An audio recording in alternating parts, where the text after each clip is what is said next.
गना आना बैठ न बताबै छियो। ठीक से बता। माँ गायत्री रिकॉर्डिंग स्टूडियो। माई के हम बियाह करबो, वो छौड़ी से बियाह करबो। जगरा से रे माई के हम बियाह करबो, वो छौड़ी से बियाह करबो। बाबू से कही के बात पटाले, नहीं त न कहियो हम मरबो। माई के हम बियाह करबो, वो छौड़ी से बियाह करबो। माई के हम बियाह करबो, वो छौड़ी से बियाह करबो। कान खोल के सुन ले। Singing by Badal star Dharmendra Nirmaliya.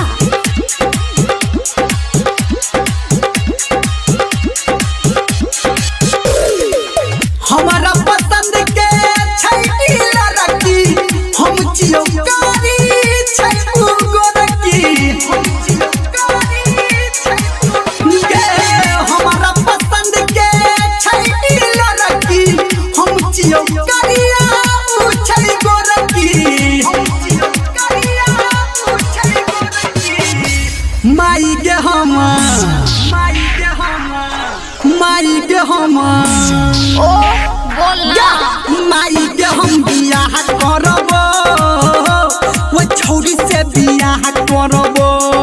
दूर जो माई के हम बियाह करबो, वो छौड़ी से बियाह करबो। अरे ए छोरी के घर कहाँ छे।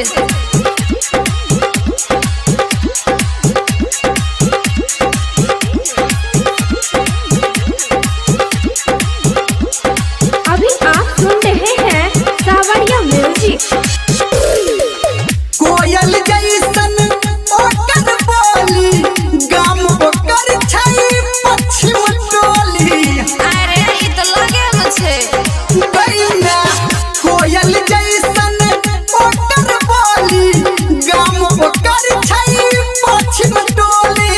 गाम ओकर छै पश्चिम टोली। माई के हम बे आपकी माई के हम बियाह करबो, वो छौड़ी से बियाह करबो। अच्छा माई के हम बियाह करबो, वो छौड़ी से बियाह करबो। चल ठीक छे।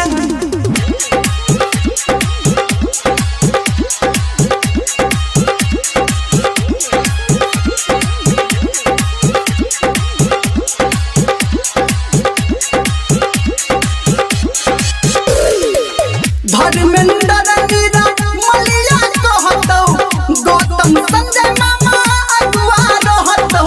सुनना मौसो को फोन कर दिया। धर्मेंद्र निर्मलिया कहतौ, गौतम संजय मामा अगुआ रहतौ। गौतम संजय मामा अगुआ रहतौ। माई के हम अरे बुझलियो ना बियाह करबे। माई के हम बियाह करबो, वो छौड़ी से बियाह करबो। ओहो माई के हम बियाह करबो, वो छौड़ी से बियाह करबो। बाबू से कही के बात पटाले, नहीं त न कहियो हम मरबो। माई के हम बियाह करबो,